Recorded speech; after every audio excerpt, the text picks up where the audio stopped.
दोस्तों, आप अगर एक लाइफ इंश्योरेंस एडवाइजर हैं, एलआईसी के साथ में जुड़े हुए हैं, या आप एलआईसी के साथ जुड़ना चाहते हैं और अपने बिजनेस को, अपने करियर को एक सफल मुकाम पे ले जाना चाहते हैं और कम से कम 1 लाख से रुपए 3 लाख की इनकम हर महीने कमाना चाहते हैं, तो ये वीडियो आपके लिए बहुत खास होने वाला है। क्योंकि मेरे साथ में जो जेंटलमैन हैं, मैं आपको थोड़ा सा उनके बारे में बताता हूँ। श्री हरीश गुप्ता जी पिछले 34 साल से एलआईसी के साथ जुड़े हुए इंडिया के सबसे सफल सीनियर बिजनेस एसोसिएट हैं। मैक्सिमम नंबर ऑफ एमडीआरटी इनकी टीम से होते हैं, सीओटी एंड टीओटी। तो इनको किसी नाम इंट्रोडक्शन की जरूरत नहीं है। एलआईसी के अंदर गुरुओं के गुरु माने जाते हैं और ये आज मेरा सौभाग्य है कि सर ने अपना टाइम मुझे दिया है और मैं आपके भी हाथ से सवाल पूछने वाला हूं। अगर आप इस बिजनेस में हैं या आना चाहते हैं तो यकीन मानिए आधे घंटे में आपको जो विजडम मिलने वाली है आपके जीवन को बदल सकती है। सो हरीश जी, बहुत बहुत स्वागत है आपका। Thank you very much sir, आपने टाइम दिया। रवि सचिन जी, मैं थोड़ा सा बता दूं। मैं एलआईसी की रेगुलर सर्विस से 2021 जुलाई में रिटायर हो चुका हूं। उसके बाद एलआईसी का एक स्पेशल प्रोग्राम बना था, एक स्पेशल स्कीम आई थी जिसको हम एलआईसी एसोसिएट्स बोलते हैं। जी तो 1 अगस्त 2021 से मैं एलआईसी एसोसिएट्स के रूप में काम कर रहा हूँ। जी जी, thank you very much sir, आपने बता दिया इसके बारे में। सर, इससे पहले मैं आपसे सवाल पूछूं बिजनेस के बारे में और कैसे लोग कामयाब हो सकते हैं, अगर आपको सर इशू ना हो तो क्या आप थोड़ा सा अपने पर्सनल लाइफ के बारे में, अपने एजुकेशन बैकग्राउंड के बारे में बता सकते हैं? कैसे आप एलआईसी के अंदर आए, थोड़ा सा अगर आप बताना चाहें तो। एलआईसी में मैं, जहां तक मेरी अपनी एजुकेशन बैकग्राउंड का सवाल है, मैं वैसे तो जन्म तो मेरा उत्तर प्रदेश में है, लेकिन मान लीजिए शुरू से दिल्ली के ही हैं। जी बचपन से दिल्ली में रह रहे हैं। एजुकेशन आमतौर से उन दिनों में सरकारी स्कूलों में ही होती थी। जी हमारे टाइम में हायर सेकेंडरी होता था। जी तो हायर सेकेंडरी दिल्ली के एक गांव के स्कूल से हुई। उसके बाद Shri Ram college of commerce से मैंने बीकॉम ऑनर्स किया। उसके बाद एक दो जगह जैसा मौका मिला सर्विस करते हुए, और 1984 में एलआईसी को एज असिस्टेंट ज्वाइन किया मैंने। क्लरिकल पोस्ट होती है जी एडमिनिस्ट्रेशन में। उसके बाद 1988 में 4 साल के बाद ज्वाइन करने के बाद एक ऑप्शन के रूप में, या समझ लीजिए प्रमोशन के रूप में, एक हमने ऑप्ट किया मार्केटिंग में जाना। विकास अधिकारी बनना चाहा, 1988 में बने। जी और उसके बाद थोड़ा थोड़ा चेंज आता रहा एलआईसी की नीतियों में।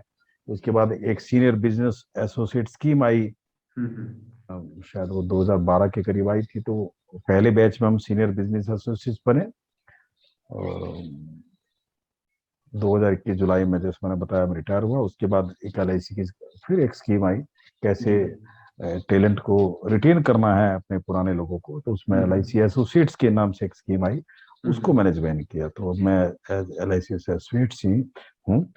मेरी, जहाँ तक मेरी टीम का संबंध है, लगभग 375 लोग हमारी टीम से जुड़े हुए हैं। और जैसे आपने बताया, मुझे खुशी भी है इस बात की, और मैं इस बात को गर्व भी महसूस करता हूँ कि एक एमडीआरटी एक सफलता का पैमाना माना जाता है अभिकर्ता के लिए एलआईसी में। तो उस पैमाने पे हमारी टीम पिछले अनेकों वर्ष से भारतवर्ष में नंबर 1 है। लास्ट ईयर हमारे 61 एमडीआरटी बने। और रादर अगर मैं ये कहूँ, मैं ये कहने में भी फक्र महसूस करूंगा कि ना केवल हिंदुस्तान में, पूरे विश्व में अगर किसी एक टीम से एक अधिकतम एमडीआरटी है तो वो हमारी टीम से है। इस बारे में तो ये बहुत कुछ श्रेय एलआईसी की अपनी साख है इतनी जबरदस्त, उसको है। और मेरी टीम में जो कर्मठ लोग हैं उसको मैं श्रेय देना चाहूंगा। सचिन जी, धन्यवाद, आपने मेरे को आमंत्रित किया, बहुत अच्छा लग रहा है। प्लीज। दोस्तों, आपने सुना हरीश जी को कि इंडिया में नहीं पूरे वर्ल्ड में सबसे ज्यादा एमडीआरटी की टीम से निकले हैं। तो आप समझ सकते हैं कि एमडीआरटी, मैंने देखा है सर की टीम में कि लोग बिल्कुल ऐसे आते हैं, उनको कुछ नहीं पता होता और वो एमडीआरटी क्वालिफाई करते, कुछ ना कुछ जादू है। और आपको जादू आज मिलने वाला है कि कैसे जीरो से एमडीआरटी बन सकते हैं। अगर आप सोच रहे हैं और या आप बिजनेस में आ चुके हैं और आपने अभी तक सफलता नहीं पाई है, तो बिल्कुल अब जो सवाल आने वाले वो आपके बहुत ही मतलब के होंगे। सर, पहला पॉइंट ये है कि हमारे देश में और या हमारे समाज की बात करें तो लोगों को बड़ा एक इमेज का इशू रहता है, जो खासकर यंग जनरेशन है।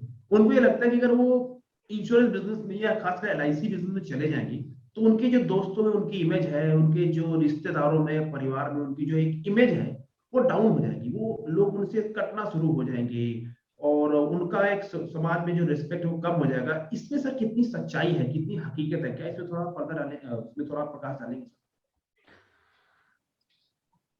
देखो, नो डाउट देश हमारा एक डेवलपिंग कंट्री है, अभी डेवलप तो नहीं हुआ, और जी हमारा समाज भी डेवलपिंग स्टेज पे ही है। तो पुरानी धारणाएं हैं, पुरानी धारणाओं में यूरोप में जो था उससे 30-40 साल बैक में हम चलते ही हैं।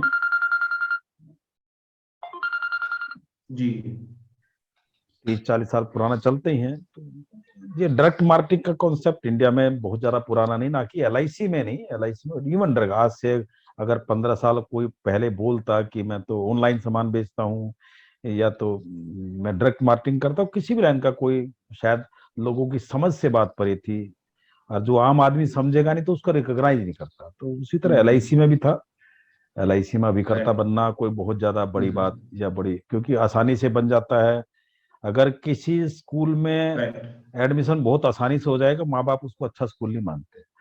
जब भी मानते हैं स्कूल अच्छा है कि जो उसमें कुछ हम्म। डोनेशन देना पड़े, 5-4 बार घुमाए फिराए, तकलीफ दे, तो लगता है स्कूल अच्छा है। एलआईसी में एजेंसी लेना बहुत हम्म। पहले भी आसान था, आज भी हम्म। आसान है। वो तो ये आसानी, इतना आसान होना ही शायद इसको कम आकर्षक बना देता है। हमारा समाज भी बदलाव के दौर में है, जी पूरे वर्ल्ड को फॉलो कर रहा है। जो यूरोप में या डेवलप कंट्री में 10-15 साल पहले होता है, वो ठीक हमारे समाज में भी, हमारे देश में भी होने लगता है। हो रहा है। करेक्ट। पूरा वर्ल्ड डायरेक्ट मार्केटिंग की तरफ जा रहा है, और हम तो इसमें माहिर है ही। हम तो शुरू से डायरेक्ट मार्केटिंग ही करते आए हैं। तो जो शायद जो एक अभिकर्ता का तकलीफ होती थी कि हमें कस्टमर के द्वार जाना पड़ता है, आज ये खासियत बन गई कि हम इसमें महारत हासिल कर चुके हैं। बाकी लोग प्रयासरत है कि कस्टमर के द्वार तक जाने में उनको अभ्यास था, हम तो इसमें महारत हासिल पहले ही कर चुके हैं। तो वो पुरानी बातें हैं, अब नई बातें हैं। अब तो अभिकर्ता की पहले जो छवि बनती थी कि वो थोड़ा सा कमाने वाला या इस तरह, अब ऐसा नहीं है। अब तो किसी भी प्रोफेशन से ज्यादा एलआईसी का अभिकर्ता कमाते हैं। करेक्ट। अगर हमारी टीम में ले तो बहुत से लोग हैं, बहुत से, जो जिनका कमीशन, वार्षिक कमीशन 1 करोड़ से ज्यादा है। सुनने में अजीब लगता है, लेकिन हमें अजीब नहीं लगता, क्योंकि वास्तविकता हमारे सामने है। ऐसे लोग भी है जिनका कमीशन 2-3 करोड़ है, और 5-10 लाख, 5-7 लाख कमाने वाले तो अनेकों हैं। अनेकों। अब ये धीरे धीरे समाज में जब बातें फैलेंगी, लोग अपनी आंखों से देखेंगे, तो बदलाव आएगा, डेफिनेटली बदलाव आएगा। सो मैं ये जानना चाहूंगा सर कि बहुत से लोग हैं जो एलआईसी बिजनेस में आ चुके हैं और बहुत लोग आना चाहते हैं, क्योंकि मैं स्टडी करता हूँ मार्केट को। हमारे देश का युवा जो है आजकल आजादी चाहता है, वो किसी की नौकरी नहीं करना चाहता। वो कहता है मैं अपना बॉस खुद बनना चाहता हूँ, मैं अपनी मर्जी से काम करना, और ठीक भी है, देश के लिए बहुत अच्छा भी है। तो उनके लिए आप क्या भविष्य देखते हैं आने वाले 5 से 10 साल में? जिससे कोविड हुआ, जो लोग इस बिजनेस में आना चाहते हैं या आ चुके हैं और काम नहीं कर रही है, सफलता नहीं मिल रही है, तो उनके लिए भविष्य क्या है? क्या उनको मेहनत करनी चाहिए बिजनेस में, और करेंगे तो सफलता मिलेगी? क्या भविष्य देखते हैं उनका? देखो, जब ये 2000 के आसपास मार्केट रेगुलेट होना शुरू हुआ जी कि आईआरडीए बना, और आईआरडीए का आकलन ये था कि उस टाइम पे कि इंश्योरेंस इंडिया में, लाइफ इंश्योरेंस मार्केट जो है उसका स्कोप बहुत ज्यादा है, और इसको इतना बड़ा स्कोप है, इतना बड़ा मार्केट हो जाएगा, उसको रेगुलेट करना जरूरी पड़ेगा। इतना विश्वास नहीं होता था कि हम भी उस टाइम भी जद्दोजहद करके बीमा करते थे। हमें लगता था कि इस मार्केट में 20-22 कंपनी के लिए जगह नहीं है इतना, क्योंकि हम भी जद्दो इतना मुश्किल से लाते हैं। और आज 20 साल बाद, 21 साल बाद हम ये देख रहे हैं कि जितना जीडीपी ने ग्रो किया है 20 साल में, उसका उसका 4 गुना ज्यादा लाइफ इंश्योरेंस मार्केट ने ग्रो किया पूरे 20 साल में। ईयर टू ईयर बेसिस भी 4 गुना से ज्यादा प्रोसेस किया। अभी जो आईआरडीए का आकलन है, अभी भी आकलन ये है कि आने वाले 10 साल से आगे देखना अभी थोड़ा सा उचित नहीं होगा, अगर 2021-22 में, हम 22 में हैं, हम 2031-32 की बात करें, तो आईडी अभी भी यही कहता है। और अब हमें मानना ही पड़ेगा इस बात को कि जिस रफ्तार से देश बढ़ेगा, जिस रफ्तार से भारत की जीडीपी बढ़ेगी, लाइफ इंश्योरेंस सेक्टर कम से कम 3 गुना उस रफ्तार से बढ़ेगा, 3 गुना रफ्तार से बढ़ेगा उससे। देखो, जनरल इंश्योरेंस तो जीडीपी के एट पार बढ़ना होता है, लेकिन लाइफ इंश्योरेंस सेक्टर अभी पेनिट्रेशन पूरे वर्ल्ड को देखते हुए या अपनी एशियन कंट्री को देखते हुए, और जब हम देखते हैं कि लाइफ इंश्योरेंस का पेनिट्रेशन इंडिया में श्रीलंका से भी कम है, मलेशिया से भी कम है, तो बड़ा अजीब सा लगता है। तो निश्चित रूप से इंडिया में मैं देख रहा हूँ कि हम फील भी कर रहे हैं, बहुत तेजी से एक स्वीकार्यता बढ़ती है लाइफ इंश्योरेंस की, और बिजनेस डेफिनेटली बहुत बढ़ेगा। हाँ, ये तो मैं कह सकता हूँ, ये 2 स्टेटमेंट मैं दे रहा हूँ, बिजनेस तो बहुत बढ़ेगा लाइफ इंश्योरेंस सेक्टर का, कंपनियों का, लेकिन इसके भागीदार कौन अभिकर्ता होंगे वो डिपेंड। वो बिल्कुल ठीक ऐसा बात। नहीं कि बिजनेस बढ़ेगा कंपनी का, एलआईसी का बिजनेस, मैं एलआईसी की बात करूंगा, एलआईसी में होने के कारण मैं निश्चित रूप से मान रहा हूँ कि एलआईसी में बिजनेस बहुत बढ़ने वाला है, राइट। लेकिन मैं ये गारंटी नहीं कर सकता कि सबका बिजनेस बढ़ने वाला सबका बिजनेस बढ़ेगा, करेक्ट करेक्ट। है। में कुछ लोग बहुत मल्टीपल बिजनेस बढ़ाएंगे, और कुछ हल्के लोग हैं उसकी छटनी हो जाएगी। हल्के लोगों को या तो मरना पड़ेगा या सुधरना पड़ेगा। करेक्ट। सुधरना एक मुश्किल प्रक्रिया है, जी जी। इंडस्ट्री से एग्जिट होना थोड़ा सा आसान लगता है, कि उसके दोषारोपण करने के बहुत मौके मिलते हैं, बजाय लोग सुधरने के बहुत से लोग इसमें से निकलना पसंद करेंगे, और जो टिके रहेंगे मजबूती से वो बहुत आगे बढ़ेंगे। जी, बहुत अच्छा बोला सर आपने। और एज ए सेल्स कोच और ट्रेनर ये चैलेंज मुझे भी आता है कि लोग सुधरने में बहुत टाइम लगाते हैं, लोग सुधरना नहीं चाहते। और आपसे बेहतर तो जान नहीं सकता, बिकॉज आपने इतने लोगों को कोच किया, ट्रेन किया है। और यस, तो दोस्तों सुना आपने कि आने वाला टाइम जो है इस इंडस्ट्री के लिए बहुत अच्छा होने वाला है, लेकिन इसकी गारंटी ये नहीं है कि आप भी पैसा बनाएंगे। अगर आप काम करेंगे और टिके रहेंगे, और जो आने वाले टिप, अब आपको जो टिप बताने वाले हैं सर, अगर आप उनको इस्तेमाल करेंगे तो डेफिनेटली, जैसे सर ने कहा, उनकी टीम में कई लोग ऐसे हैं, कई लोग हैं जो साल में 1 करोड़ से ज्यादा कमाते हैं। दोस्तों, साल में 1 करोड़ कमाना इंडिया जैसी देश में इतना आसान नहीं है। मैं एक सर स्टडी पढ़ रहा था कि इंडिया में 50 लाख से ज्यादा कमाने वाले केवल 1% लोग हैं।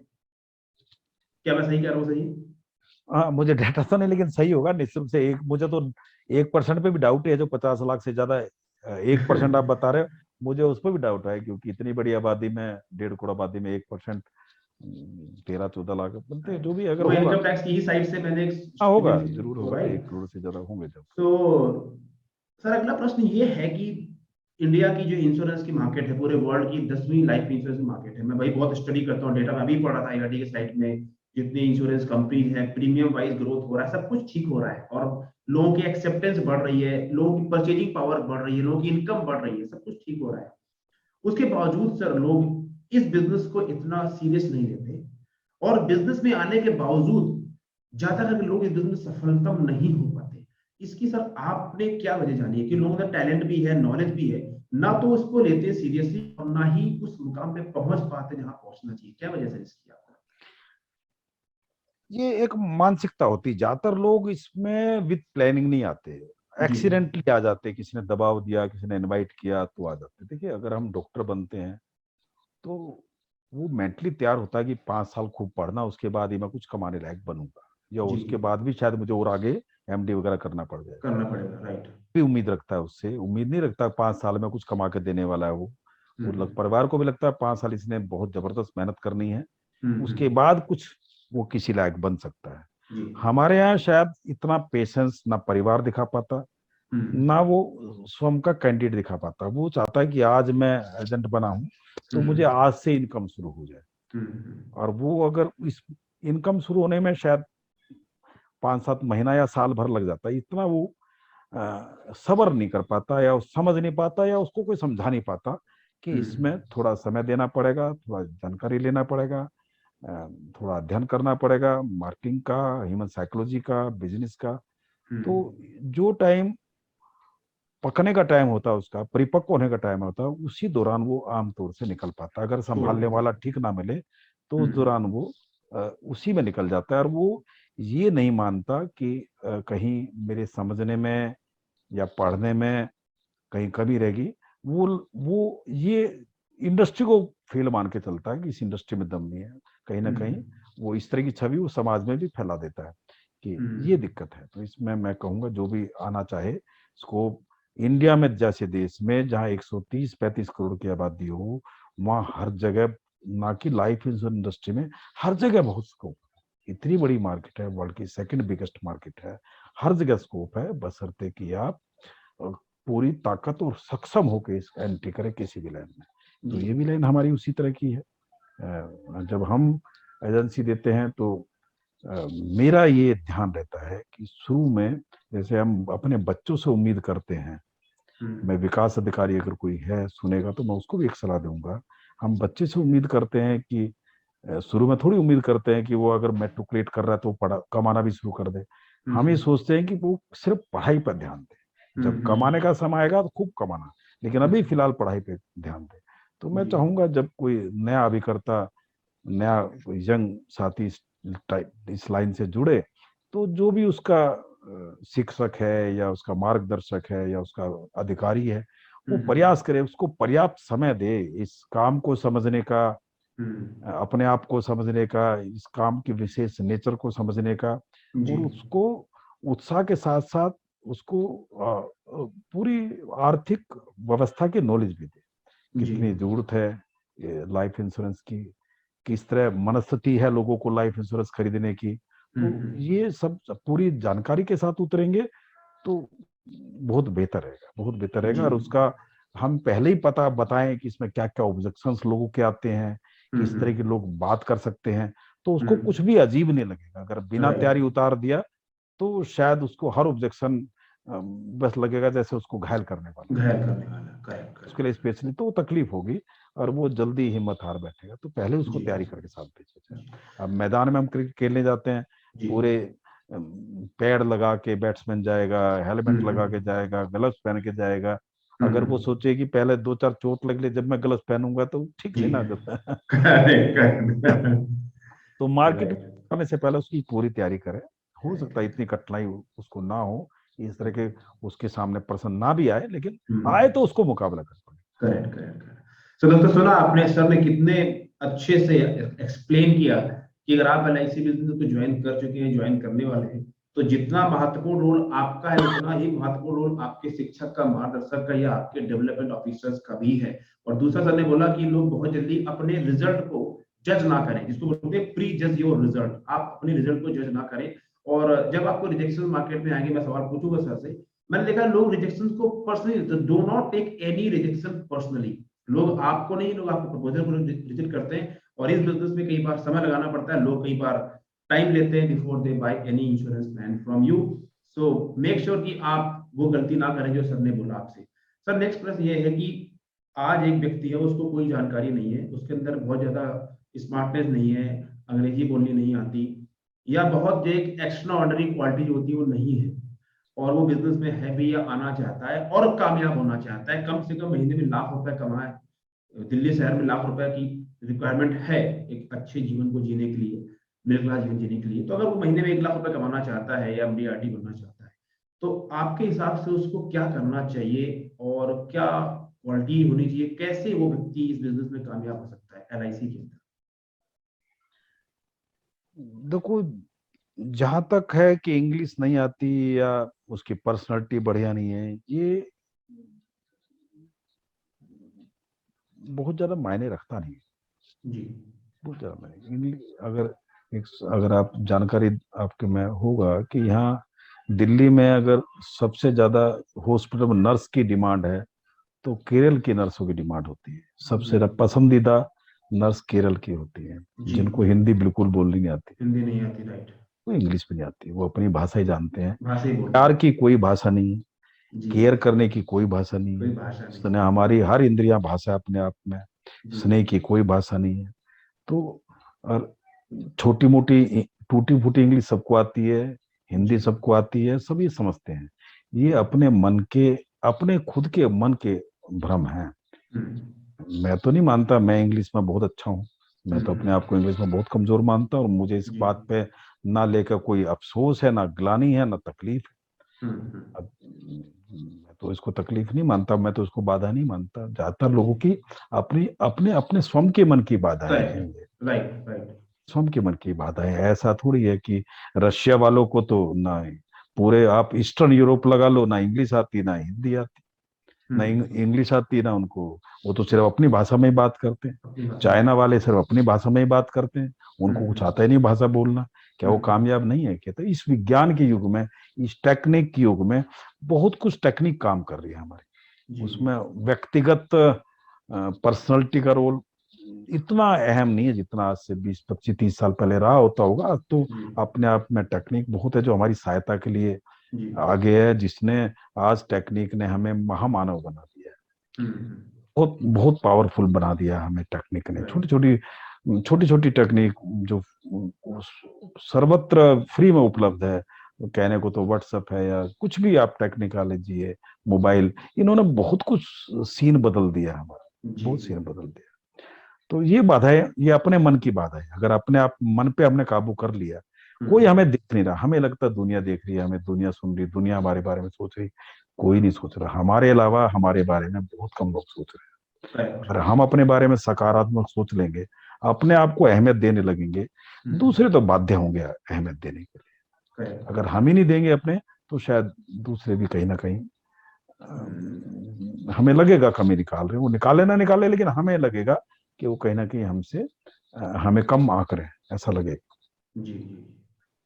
तो सुना दोस्तों, आपने सर ने बोला कि आपकी पर्सनालिटी कैसी है, आपका बैकग्राउंड क्या है, आपका एजुकेशन बैकग्राउंड क्या है, आपको अंग्रेजी कितनी आती है, प्यार की भी भाषा नहीं होती, और पर्सनली जब आपको कोई देख नहीं रहा, आपको अपने बारे में सकारात्मक रवैया रखते हुए चलना है। तो सर मेरा प्रश्न ये है कि क्या करें आज के टाइम में इस एलआईसी बिजनेस में कामयाब होने के लिए? कोई अगर आप बताएं एक्टिविटी की क्या कर सकते हैं, अगर किसी को एमडीआरटी जाना हो, जीरो से लेके एमडीआरटी, या जो अभी तक एमडीआरटी नहीं गए हैं और वो चाहते हैं लोग कामयाब होना, तो क्या करना चाहिए उनको सर? तो ज्यादातर लोगों को, अभिकर्ताओं को शिकायत दो चार अपने दिक्कत रहती है इसमें, कि एक तो शिकायत रही हमें टाइम कम है। कई पार्ट पार्ट टाइम लोग होते हैं, वो कई कहते हैं हमें तो टाइम ही नहीं है इसमें। हम्म, कई बार ये लगता है कि मेरे पास रेफरेंस ही नहीं है, मैं जाऊं किसके पास, जाना चाहता हूँ, मेरे पास रेफरेंस ही कोई नहीं है। मेरे को कोई, मेरे तो जो जानकारी है बड़े कम लोगों से जानकारी है। इस तरह की थोड़ी सी समस्याएं रहती है। कई लोग कहते हैं कि हम टेक्निक में इतने मजबूत नहीं है जितने जी, कुछ लोग अन्य हो सकते हैं, इस तरह की बातें होती हैं। मैं तो कहूँगा हर आदमी का कुछ ना कुछ मजबूत पक्ष तो होता है, जी, मजबूत पक्ष। तो इसमें मेन बात है कि सबसे बड़ी मुझे कमजोरी, मैं अपने अपने अनुभव से लगाऊं तो सबसे बड़ी कमजोरी ये होती है कि ज्यादातर लोगों को नए लोगों से मिलने में थोड़ी सी सकुचाते हैं, हिचक रहती है। जी, है थोड़ा शर्म है नए लोगों से हम्म, मिलने में। और कई बार उसमें थोड़ा आलस भी मिल जाता है, क्योंकि हम्म, इसमें मैं ये कहता हूँ कि इसमें आत्म एक किस्म का कंट्रोल बहुत जरूरी है। आत्म कंट्रोल, राइट। आप अनुशासन बहुत जरूरी है, बहुत ही जरूरी है, क्योंकि सर्विस वालों की कोई दिक्कत नहीं। हम्म, उसको सुबह उठना है, सोचना ही नहीं क्या करना है, नहाना जाना धोना है, है, खाना पीना है, ऑफिस निकल जाना है, वो फिर वापस सीधा ऑफिस। रास्ता उसके सामने है। इसी तरह दुकानदार के लिए, इस तरह फैक्ट्री वाले के लिए। लेकिन जब हम जो लोग हैं, ये हमारी सबसे बड़ी खूबी है कि हम अपनी मर्जी के मालिक हैं। जी, और अपनी बड़ी सबसे बड़ी कमी है कि हम अपनी मर्जी के मालिक। जी, ये कमजोरी नहीं, तो बिल्कुल हम ठीक सुबह बात है। उठते हैं तो चौराहे पे खड़े होते हैं।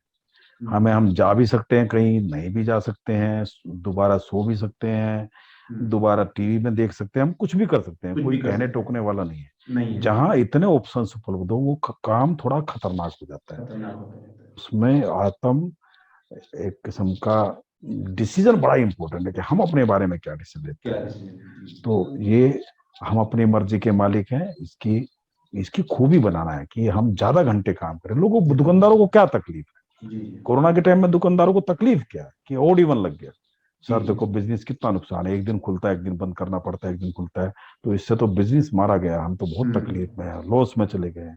हम्म। कई बार अभिकर्ता तो सारे साल ओड इवन लगा कर राइट। जी, गए, कभी ना गए, कभी गए, 2 दिन गए, 4 दिन छुट्टी, 4 दिन गए, हम्म, 8 दिन छुट्टी। वो तो बेचारे हम्म, मजबूरी में दुकानदार हम्म, ओड इवन लगा है, सरकार ने हम्म। बाध्य होकर लगाया है, तो उससे तकलीफ आते हैं। हमें तो किसी ने ओड इवन लगाया है, हमने हम तो लगाया जी।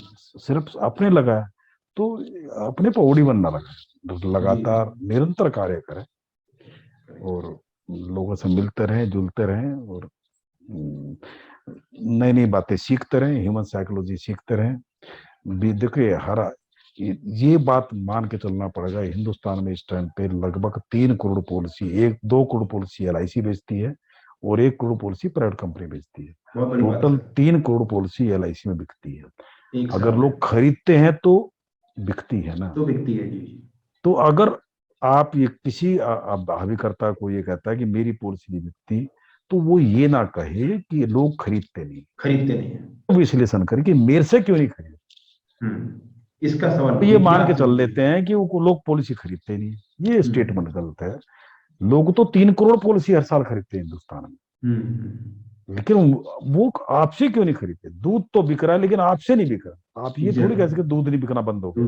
जी जी। ये थोड़ा इसको एक विश्लेषण करें कि मेरे से इसका समाधान सफल लोगों से मिले, उनसे जी चर्चा करें, जाने गहराई से जाने कि उनके उनकी बातचीत में कोई या तो कमी है, या समझने में कमी है, या उनके उत्साह में कमी है।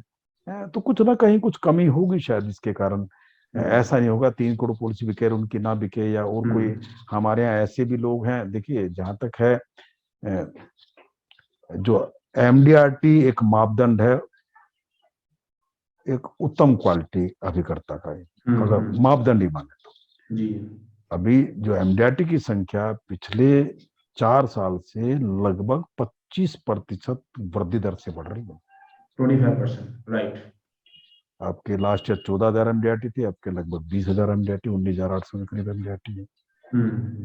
ऊपर के लेवल पे तरक्की बहुत तेज है, ऊपर के लेवल पे तरक्की, चाहे वो आप अगर सबसे बड़ा क्लब कॉर्पोरेट क्लब जिसमें लगभग 3 एमडीआरटी करना पड़ता है, उनकी संख्या बढ़ रही है, क्लब गैलेक्सी की संख्या बढ़ रही है। घट रही है तो निचले बीएम क्लम्बर की संख्या घट रही है, नीचे निचले कर वाले। रहे हैं राइट राइट। तो पूरे भारतीय अर्थव्यवस्था में हो रहा है कि हल्के लोगों को मार्केट छोड़नी पड़ रही है, कि लोगों की समझ बहुत ज्यादा हो गई है।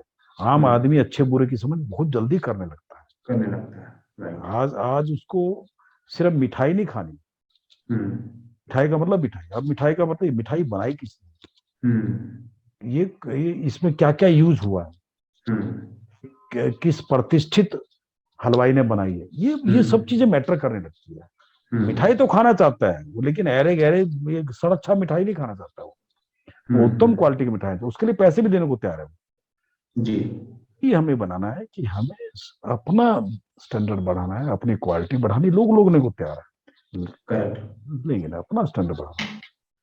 तो थैंक यू वेरी मच। जैसा सुना दोस्तों आपने कि आप अपने ऊपर काम करें, अपने को इम्प्रूव करें और सीखते रहें और लगातार प्रयास करते रहें।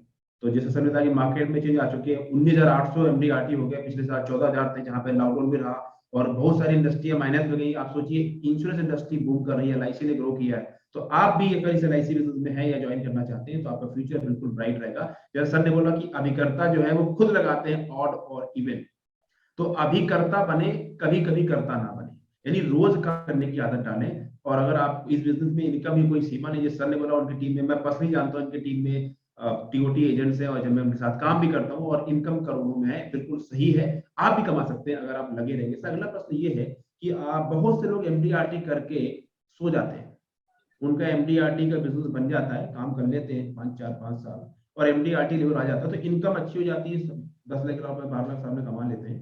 तो या तो वो उसको पार्ट टाइम कर लेते हैं या वो कंफर्ट जोन में चले जाते हैं, वो एमडीआरटी बने, बट अंदर से इच्छा होती है कि वो सीओटी भी जाए, कॉर्पोरेट क्लब मेंबर भी जाए और टीओटी भी जाए और पैसा बनाए। देखते हैं बाकी सीओटी तो वो करोड़ों में कमा रहे हैं, लेकिन वो एमडीआरटी में ही झूलते रहते हैं। एमडीआरटी से 1.5 एमडीआरटी आ जाएंगे, हद मार के 2 चले जाएंगे, तो सीओटी टीओटी नहीं हो पाते। तो अगर कोई एमडीआरटी है और वो चाहता है इस साल सीओटी टीओटी करना एलआईसी बिजनेस में, या आपकी टीम में है कोई, तो क्या कर सकते हैं सर, कैसे पूरा हो सकता है उनका ये ड्रीम?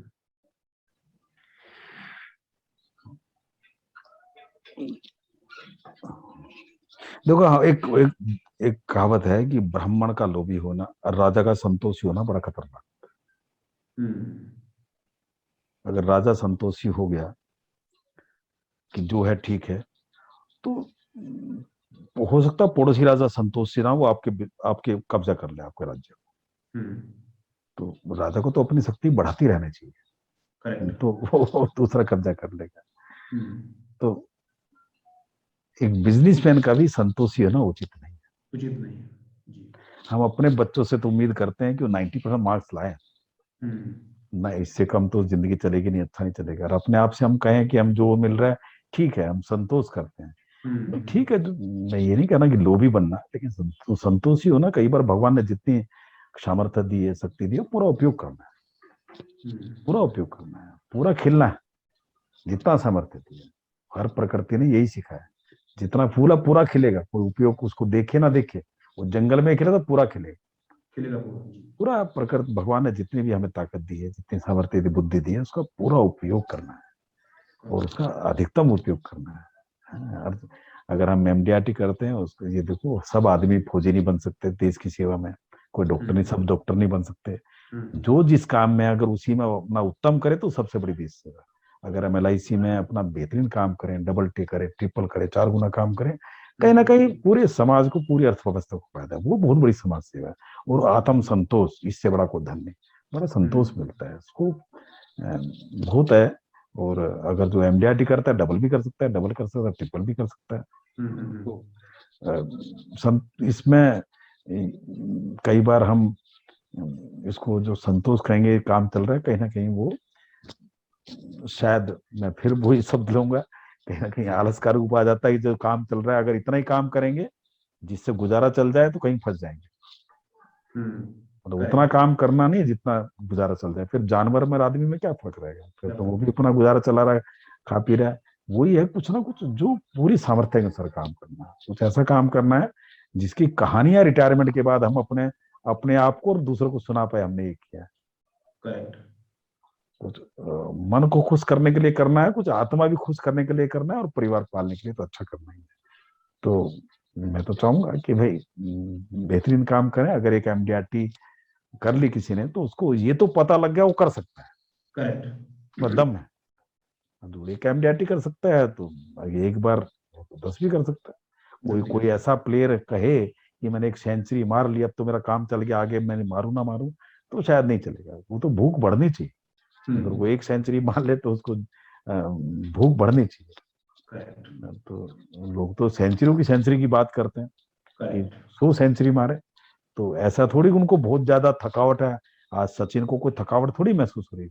भगवान ने शरीर हमारा इस तरह का बनाया है कि 12 घंटे के काम के बाद हम 7 घंटे की नींद ले, शरीर बिल्कुल दुरुस्त हो जाता है। तो थकावट नहीं है, मन पे कंट्रोल रखो, शरीर आपका साथ देगा। बस मन को कंट्रोल रख के चलना है, थकावट नाम की चीज नहीं है। उत्साह से काम करो। जी, बहुत अच्छा बताया। तो दोस्तों, अगर आप एमडीआरटी है और सीओटी टीओटी करना चाहते हैं, तो जैसा सर ने बोला कि एक मन पे कंट्रोल, दूसरा अपना पूरा टैलेंट दें, अपना पूरा फुल जो ह्यूमन पोटेंशियल है, माइंड है आपका, उसको सही, हाँ, एक सही जगह लगाएं। बहुत लोग टैलेंट होने के बावजूद 10 जगह लगा देते हैं और टैलेंट को गलत जगह लगाते हैं। दूसरों की बुराई करने में, मार्केट में क्या खराबी है, उसका क्या चल रहा है, उसका क्या चल रहा है, तो फिर वो पूरी एनर्जी नेगेटिव हो जाती है और हमारा बना बनाया बिजनेस और बना बनाया करियर हमारा खराब हो जाता है। और बहुत से लोग इस बिजनेस में आके कामयाब होके फिर वापस चले जाते हैं, सिर्फ और सिर्फ जो सर ने बताया, एक सही डायरेक्शन में अपने आप पर कंट्रोल रखते हुए और आगे बढ़ते हैं। और डेफिनेटली आप सीओटी टीओटी करके, अगर आपने एमडीआरटी कर लिया, मैंने सुना भी है, मैं हर बार अपनी ट्रेनिंग में कहता हूँ, अगर आप एक पॉलिसी बेच सकते हैं तो आप 1000 पॉलिसी बेच सकते हैं, राइट सर? अगर आप एक एब्सोल्युटली पॉलिसी राइट। बेच सकते हैं तो आप 1000 पॉलिसी बेच सकते हैं। अगर आपने एक बंदा, अगर एक बंदे ने आपके ऊपर ट्रस्ट कर लिया तो पूरी दुनिया आपके ऊपर ट्रस्ट कर सकती है। एक मैं जरूर जरूर चाहूंगा कि देखिए, आपको अच्छा गुरु होना जरूरी है, अच्छा मार्गदर्शक होना जरूरी है। कई बार जी। हम कितनी भी आंखें, हमारी दृष्टि तेज हो, चश्मा ना भी लगा हो, सब कुछ क्लियर हो, लेकिन मैं कई बार कहा करता हूँ, अगर कोई सिनेमा हॉल है जिसमें 3D फिल्म लगी है, तो उसके लिए तो चश्मा अलग से लेना पड़ेगा ना आपको। राइट। नंगी आंखों जी। से तो 3D समझ में नहीं आएगी ना, धुंधली नहीं नजर आएगी। आएगी। तो जी। कई बार हमें एक्स्ट्रा ज्ञान लेना पड़ता है, इस ज्यादा का, अपनी बुद्धि अलग बात है, लेकिन कई बार फिर भी कोई ऐसा, थोड़े हम कितने भी पढ़े लिखे हों, शायद पहली दूसरी तीसरी क्लास तक बच्चों को घर में पढ़ा लेंगे, लेकिन कितना भी प्रबुद्ध आदमी हो, अगर बच्चों को हायर स्टडीज में जाना, उसको बाहर भेजना ही पड़ेगा, यूनिवर्सिटी भेजना भेजना पड़ेगा। पड़ेगा, कहीं जी। दूसरे टीचर्स के पास भेजना पड़ेगा। तो कई बार जी। हमें जहां से भी ज्ञान मिल सकता हो हमारे बिजनेस बढ़ाने के लिए, कोई कोताही नहीं बरतनी, जरूर लेना है। अपने आप को दिन पर दिन जैसे हम नए कपड़ा पहनना पसंद करते हैं, नहा धोना पसंद डेली करते हैं, उसी तरह ज्ञान भी डेली लेना है और नए नए तरह का ज्ञान लेना है, क्योंकि समाज भी बदलता रहता है। जो आज जी ज्ञान पर्याप्त है कल वो कम हो जाएगा। आज आज लगता है हमारे पास बहुत ज्ञान आज के हिसाब से, लेकिन समाज डेली बदल रहा है, उसकी सोच भी डेली बदल रही है। तो हमें अपना ज्ञान का भी दिन पर दिन बढ़ाना है, जो मैच करता रहे जी डेली के समाज से, आने वाले समाज से मैच करता रहे। जी। तो अपने अपने आप पर बड़ी मेहनत करनी है। अपने ऊपर काम, बिल्कुल ठीक बोला। इनफैक्ट विवेकानंद सर, विवेकानंद जो हमारे देश के बहुत बड़े मॉन्क हुए देशभक्त, उन्होंने बोला कि जिस समाज में लोगों ने सीखना बंद कर दिया वो समाज का अंत शुरू हो गया। और वो शुरू से आखिरी तक यही बात बोलते रहे कि सीखो, अपनी आत्मा में काम करो, अपने मन में कंट्रोल रखो और कभी हार मत मानो और विश्वास रखो कि आप कामयाब होंगे। अगर 1000 बार गिरते हैं तो 1001 बार खड़े होने की हिम्मत रखो। और यही माइंडसेट इस बिजनेस में चाहिए होगा मेरे दोस्त, अगर आपको कामयाबी चाहिए। Yes sir, right. Definitely definitely. देखो इसमें इसमें ये तो कई बार क्या होता है कि एक दुकानदार इस चीज के लिए तैयार है कि हजारों लोग उसकी दुकान के सामने से गुजरेंगे, शायद 100-50 अंदर आएंगे, उसमें से 5-7 लोग सामान लेंगे, उसके लिए मेंटली तैयार है, बड़ा खुश होकर जाता है और प्रॉफिट भी कमाता है। और हम उम्मीद रखें कि हमसे 100 लोग मिले तो 100 लोग बीमा कराएं, 100 लोग हमें पसंद कर ले, 100 लोग हमारी बात मान लें, ये शायद उचित नहीं है, ये ठीक भी नहीं है, ये मानना भी ठीक नहीं है और ना ये होने वाला, ऐसा होता भी नहीं है। तो ये मानसिकता से हमें इसको स्वीकार करना पड़ेगा कि किस तरह लोगों का बिहेव करते हैं खरीदते हुए। अगर कोई औरत साड़ी खरीदने जाए और दुकानदार जाते कहें कि मैडम जब ही दूंगा जब आपको लेनी पड़ेगी, और जो मैं दिखाऊंगा वही लेनी पड़ेगी, वही लेनी पड़ेगी, ऐसा तो चलेगा तो मैडम तो देखने से पहले उठ के चली जाएगी, बस चलिए बिल्कुल ठीक है। उनको देखनी 50 साड़ियां तो बोलेगी, उनको। पूरी दुकान उतरवा के देख लेगी वो तो, और ना भी ले दुकानदार को चाहे ना चाहे मुस्कुरा के करना पड़ेगा, कोई बात नहीं मैडम दोबारा देख लेना ताकि कभी तो, दोबारा और आएंगे, नया स्टॉक आएगा फिर दोबारा आ जाना। दोबारा आ तो जाना वो चाहिए। कभी भी वो शायद वो इतना उसका पक चुका है, अपने आप को इतना साध चुका है, वो समझता है कि ऐसे लोग भी हैं, और ऐसे लोग भी उसको मिलेंगे जो साड़ी एक लेने आए हैं, उसकी कुशलता से, व्यवहार कुशलता से वो 5 दे देगा उसको, वो जबकि एग्जैक्टली। उसका मन एक दो ऐसा ले साड़ी लेने का आया तो 5-7 भी दे देगा। तो ये सब बिजनेस में चलता रहेगा। कई बार लोग बिना उम्मीद के खरीद लेंगे हमसे, और कई बार हमें पूरी उम्मीद होगी शायद नहीं भी खरीदेंगे, लेकिन भगवान अंत में जितनी हम मेहनत करेंगे उस रेशो में आपको प्रतिफल दे जरूर देगा। जब आप कैलकुलेट करेंगे पूरे महीने का या वर्ष का काम देखेंगे तो पाएंगे जितना हमने मेहनत की, प्रयास किया, उसके रेशो से मिल गया। हो सकता है कोई दिन माइनस या कोई दिन प्लस हो, लेकिन ओवरऑल ये बराबर ही चलेगा आपकी मेहनत के हिसाब से। कैलकुलेशन पूरी आपकी ठीक आ जाएगी, उसकी चिंता करने की जरूरत नहीं। सर लास्ट प्रश्न मैं आपकी आपकी सक्सेस के बारे में पूछना चाहूंगा। बहुत सारे डेवलपमेंट ऑफिसर्स हैं, उनका भी सपना है कि वो आप जैसा बन सके या आपकी जैसा अपने आप को निखार सके, आपकी जैसी टीम डेवलप कर सके। तो मैं देखता हूँ सर आपकी सिंसियरिटी, किस तरीके से आप काम करते हैं। तो आपकी अगर मैं पूछूं सर आपकी लाइफ में सक्सेस का राज क्या है, तो अगर आप बताना चाहें लोगों को, व्हाट इज दैट? नहीं, सक्सेस तो नहीं है, मैं इसको सक्सेस की इस नजरिए से कभी नहीं देखता कि मैं नंबर 1 हूँ या मैंने ज्यादा कमा लिया, बिल्कुल नहीं देखता। सक्सेस यही है कि जो भी मेरे संपर्क में आए, किसी भी लेवल का आदमी हो, अभिकर्ता हो या कोई हो, वो मिलने के बाद ये अफसोस ना करे मैं किससे मिल लिया, वो उसको खुशी महसूस करे, दोबारा मिलने की इच्छा रखे, मिलने की इच्छा, यही सफलता है। ये दोबारा मिलने की इच्छा रखे, जब ताजमहल देख रहे एक बार, दोबारा एक बार और दिखाएंगे यार, एक बार बच्चों को भी ताजमहल दिखाएंगे, ऐसा नहीं कि आके गलती कर दी, मैंने तो कुछ नहीं सुना, कुछ और था, ये तो कुछ है ही नहीं, बेकार है, को देखने को मजा नहीं, ऐसा ना। मतलब लोग अपने अपने आप को इतना निखारते चले जाओ, अपने आप को इतना सहज बनाते चले जाओ, कि अपने आप को इस तरह पानी की तरह बनाते चले जाओ कि हर जगह समा जाओ, हर के दिल में समा जाओ, हर के मन में समा जाओ, और सहज भाव से लोगों को प्रसन्न करते रहो, प्रेरित करते रहो और मिलते जुलते रहो। असफलता का कोई परिभाषा नहीं होती। सचिन जी कह रहे हैं सफल है, लेकिन ना ये शब्द मुझे कोई आकर्षित करता, ना मेरे को कोई प्रभावित करता। सफल का ये तो जर्नी है, अच्छी तरह जीनी है, खेलना है, अच्छी तरह खेलना है, सोना है, भरी पूरी नींद सोना है, खाना है, ढंग से खाना है, तो उसी तरह ढंग से काम कर रहे हैं हम तो। लोग इसको सफलता मानते होंगे, हम तो प्रयास करें कि काम, जो भी काम दिया गया है, अपनी मर्जी तो हम इस काम में आए नहीं, कभी सोचा नहीं था 10 साल की उम्र में थोड़ी सोचा था कि जब तो हाथ उठाते थे तो कहते टीचर वो बनेंगे, डॉक्टर हम्म, बनेंगे, इंजीनियर बनेंगे। तो भगवान ने इस काम के लिए चुना तो उसकी मर्जी का तो पूरा सम्मान तो करना है ना। तो जो काम हम्म, दिया उसको अच्छी तरह निभाना है। तो शायद जी। ये काम में हमें मिला है तो अच्छी तरह निभाना है इसको। मैं सफलता और सफलता के पैमाने पर तो तोल नहीं रहा। हाँ, तो जी। बस खुशी से काम करते हैं और चाहते हैं कि लोगों का दिल से चाहते हैं कि भला हो। चाहते हैं कि लोग हमसे खुश रहें, हमसे कुछ उनको फायदा हो, ये प्रयास रहते हैं। इस दौरान ये सब कुछ जो है फिगर वगैरह वो निकल आती है, लोगों को अच्छा लगता है, हमें भी अच्छा लगता है। Thank you very much sir, आपका टाइम दिया। मुझे पता है कि आपकी जो विजडम है उसको 30 मिनट में लेना इज नॉट पॉसिबल।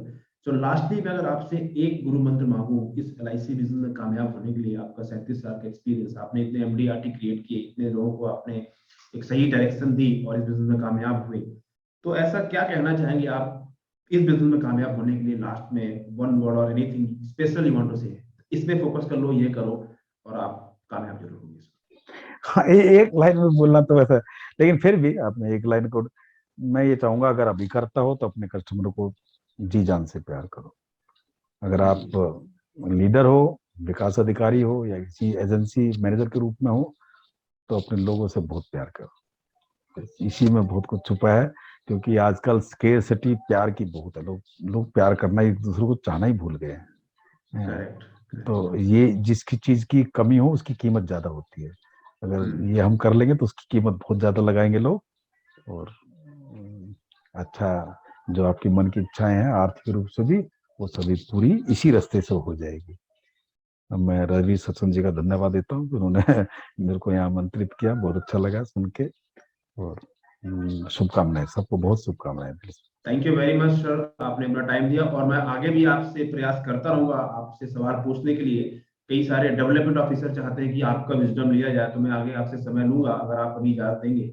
तो आगे हम डेवलपमेंट ऑफिसर्स कैसे ग्रो कर सकते हैं उसके बारे में चर्चा करेंगे। तो दोस्तों, आज ये हमारा डिस्कशन उनके लिए था जो इस बिजनेस में कामयाब होना चाहते हैं। और थैंक यू वेरी मच, आपने इस वीडियो को देखा। Thank you Harish sir, thank you very much, God bless you, take care.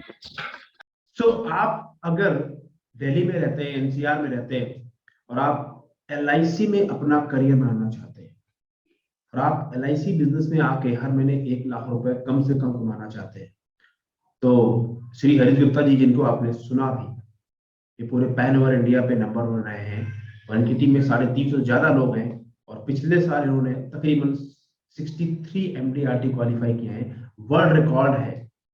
तो मैं आपको रेकमेंड करूंगा कि आप इनकी टीम के साथ संपर्क करें और सर को ज्वाइन करें और इनके साथ अपना अगर एलआईसी बिजनेस शुरू करेंगे तो मैं, और इनकी का बात अगर हम मानेंगे, तो मैं आपसे प्रॉमिस करता हूँ that you will definitely grow in this business, because जो आपको डायरेक्शन चाहिए, जो आपको विजडम चाहिए, वो आपको इनसे अच्छा कोई नहीं सकता। Thank you very much, God bless. You can subscribe my channel if you like it, you can give your comments, इसमें आपको क्या अच्छा लगा, and definitely he will grow. और अगर मेरे से आप चाहते हैं कि एज अ सेल्स कोच, मैं फाइनेंशियल इंडस्ट्री को कोच करता हूँ, इसमें इंश्योरेंस के लोग हैं और भी जो फाइनेंशियल प्रोडक्ट मार्केट में सेल करते हैं, तो मेरे बारे में आप जान सकते हैं, लिंक में क्लिक कर सकते हैं। और मेरा एक फ्यूचर में एक सेल्स मास्टर क्लास होगा जहां मैं सिखाऊं कैसे आप अपने इंश्योरेंस में ग्रो कर सकते हैं। तो उसके लिए you can contact me. Thank you very much, all the best, God bless you. I wish you a great success in your life in the LIC business. Take care, God bless.